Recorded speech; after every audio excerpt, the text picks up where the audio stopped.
Welcome back to Honeycomb, guys. My name is Keo, and today we're opening up a pair of Jordan 1s in what's pretty much a regular Jordan 1 box, but it is a special edition, a special project. It says here Air Jordan 1 Retro High OG SP, size 9.5, which is my size, in University Red / Black, which is the most generic color that you can name this, but it gives you an idea kind of the direction that this sneaker's going. So yeah, no special packaging. Just open up the top and it's a regular Jordan 1 top. And then you have the shoes, they are individually wrapped. And what we have here are the Jordan 1 Next Chapter, aka Across the Spider-Verse.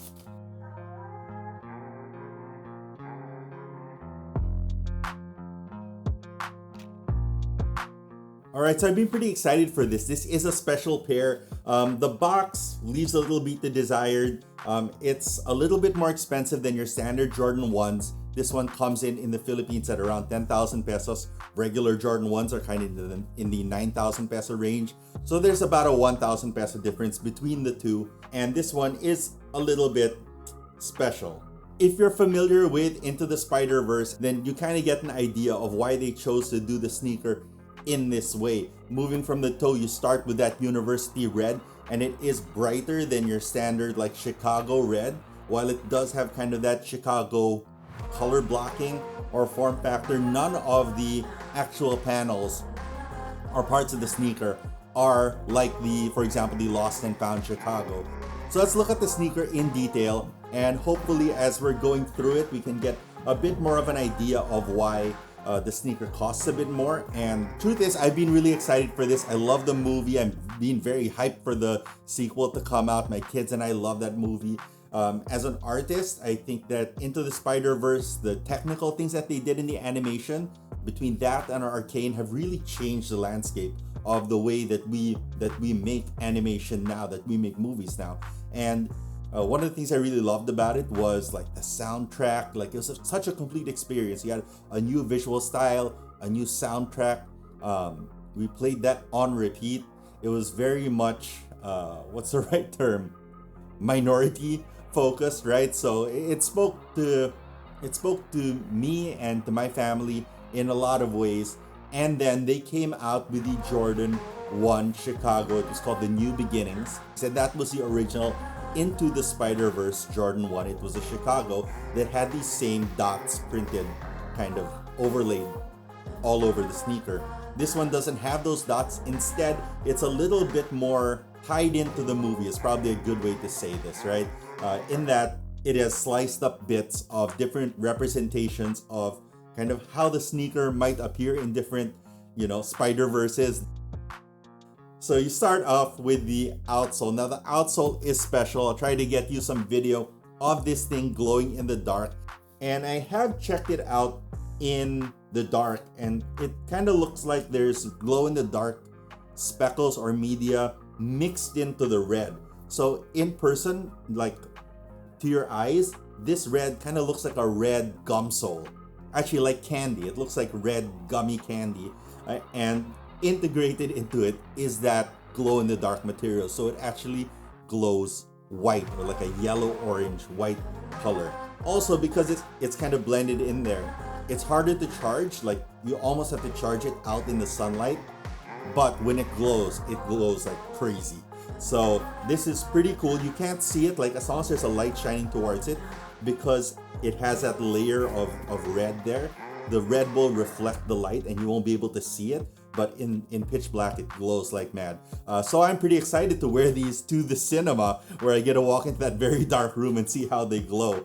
And of course, the traction is traditional Jordan 1 traction. It's very rare that we get this kind of rubbery gum sole on a Jordan 1, but we have it here, and it's a little tackier than most Jordan 1 outsoles. Moving up, we get to the midsole. As with all Jordan 1s, it is a cup sole, and that cup sole is kind of done in a not quite sail, but not quite Arctic white color. Very traditional, almost like a Chicago. That goes all the way around, of course, stitched like any other Jordan 1, and full length air, which means that there's an air pocket that goes from here to around here in the midfoot, but it's encapsulated by this cup sole so you don't feel it. We get to the upper, and the upper is a mix of this university red toe, which is slightly, very slightly lighter, more saturated than the Lost and Found and other Jordan 1 Chicagos. Then you also have panels here. They're sliced up in ways that Jordan 1s usually aren't sliced up. So you have a slice here, and this is kind of like a suede. And then you have this other one that's not quite suede, but kind of has like a stained pattern to it, right? So it's kind of like a dirty stained pattern. And then moving up, you have this part, which is like a red patent leather. Those materials repeat around through the heel counter. You have that suede comeback, you have that kind of stone wash stain color, and then university red comes back. And then on both sides, it kind of inverts. So here you have patent leather, and then you have that stained stonewash look, and then stained stonewash look on the what do you call these? Like the toe wings, because you have the heel, the ankle wings, and the toe wings. Now the toe box is done in white, and so is the midfoot panel. Those are very standard in relation to a Chicago. The leather is nice. These panels tend to be, in my opinion, the nicer panels on Jordan 1s. Now moving up, we get to some of the more interesting, if that wasn't already interesting, we get to some really interesting material choices on the sneaker. Let's go with the swoosh first. So the swoosh and the ankle collar is done in this iridescent black. So you think it's patent leather, but it's not. It's a leather that has a plastic coating that kind of reflects rainbow. You know how like there's like a rainbow in oil when you see like an oil spill? It's like that. I think that's maybe a tribute to like maybe the noir aspect of Into the Spider-Verse. And that's kind of what you're seeing throughout this entire sneaker, is that like all the different iterations of Spider-Man, Miles Morales, Peter B. Parker, we don't know who else we're gonna meet in the new movie. They kind of make an appearance on this Jordan 1. So kind of the implication is that they all wear Jordan 1s across the Spider-Verse, but they all have different materials, different patterns. So that's kind of a nice little storytelling nod that we get on this sneaker that we just didn't get in the other one. And it's kind of an opportunity that we have now because we know more about the Spider-Verse. Now, so that black iridescent patent leather goes across the swoosh and the ankle collar. And then you have what's probably either the coolest or the worst aspect of the sneaker. Definitely the most Into the Spider-Verse or Across the Spider-Verse of all of the materials. And that's this kind of printed leather that goes all the way around the wings of the sneaker.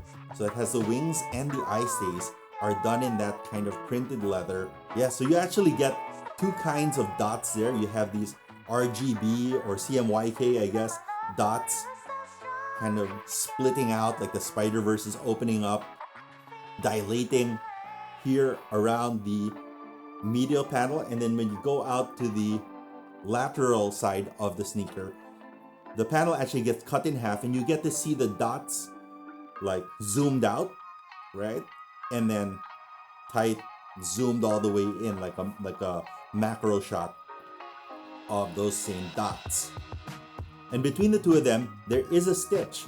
So the wing is stitched down the middle. On top of it is printed the Air Jordan Wings logo, and it does also have kind of that CMYK shift, almost like a printer error, creating that. Now the material itself is some sort of synthetic printed leather, so it's not fantastic, but it is important to the storytelling of this sneaker. The tongue, I don't know, it seems unusually thick and unusually straight in relation to other Jordan 1 tongues. Also different is that Nike Air tab on the front doesn't go all the way back. It has this little white bit in the bottom, and that's a little bit unusual. So I wonder why they did that. Maybe it's to make it look a bit more like a cartoon or like a comic book. Who knows? But that choice was made. It is still in that nice kind of just slightly transparent peach color that you get on the Jordan 1 nylon tongues. I like it. You know, I intend to get a pair for all of my kids so that we can enjoy this particular model together. For them, it'll be their first pairs of Air Jordan 1s. You know, when you first saw the Into the Spider-Verse movie, they got really hyped on the Jordan 1 and on Spider-Man's Jordan 1s, and they actually started calling Jordan 1s the Spider-Man shoes. Only comes with one pair of laces, the black laces, which are kind of like the standard Chicago laces, definitely the color that Spider-Man wears. Ortholite insole, and it's stuck in there. Red Nike Air written on the inside. Sizing, they do fit true to size. There is some weird flexing when you put them on, just because of the different panels. So it doesn't fit exactly, or it doesn't move exactly like a Jordan 1. But you're not expecting it to, because you have slices all over the sneaker. You don't feel it on the inside, like it doesn't press up against your foot or anything like that. It just, you know, it flexes. It just moves a little bit different. Do get your true size, or whatever you wear in Jordan 1s. For some people, it's a little bit narrow. You may want to go up half a size, but I think if you have relatively standard feet, then you can just go true to size with the Across the Spider-Verse Next Chapter Air Jordan 1s. I've kind of been wondering, like, what made this sneaker kind of a little bit more expensive. I think there are a couple of things that led to that. The first one, of course, is the collaboration nature. It does miss any kind of Spider-Man branding. That would have been nice, especially like on the back of the tongue or something. That would have been super interesting, but you know, as a whole, it's already such a busy shoe, and it is iconic that you can look at it, know exactly what it is. But yeah, I think that a part of what led to this special price is that there is some collaboration, and I guess maybe licensing involved, because like in the artwork and the promotional work, you do see Spider-Man appear, and I don't know like whether they have some sort of cross-promotional agreement, cross-licensing agreement between Jordan and Spider-Man, Sony Marvel. I suspect that that's one of the things that led to this more expensive price. The other thing is that the panels on this, the different leathers, they're all relatively tiny in respect to the entire sneaker, and these processes to get these materials are not easy. So I think that means two things. First is that I expect that because of the minimum order quantities for some of these materials, one, it drove up the price slightly. So the production cost on this, I would guess, is slightly higher than a standard Jordan 1. And then the other thing that kind of is implied by that is that because the MOQs were high, they probably made a lot of these. I have no insider information or anything like that, but that is good if you want to get a pair, because the last pairs were really hard to get. They sold out almost immediately. Obviously, it's a Chicago block and colorway, but you know, we just got the Lost and Founds come out. We just had a Lost and Found restock. If you want to pick up a pair of these, you probably can. This particular pair was sent over to me by our friends over at Nike Jordan Manila, who will be releasing it. They started releasing their information on how to join their raffles this week. I think this week they sent out the email. If you don't follow them, they're Park Access on Viber and on Instagram. So that's one of the ways you can get it here. I believe Titan will also be carrying this sneaker. So what do you think of the Air Jordan 1 Next Chapter Into the Spider-Verse? Are you a fan? Is this something that you're hoping to rock? Let me know in the comment section down below. Maybe you already have a pair from that shock drop. I'd love to know your thoughts. I'm really happy to get a pair. I really wanted the previous one. And no matter what, I was going to get this pair. All right, I wish you guys good luck, good health. Wish you great pickups. Peace.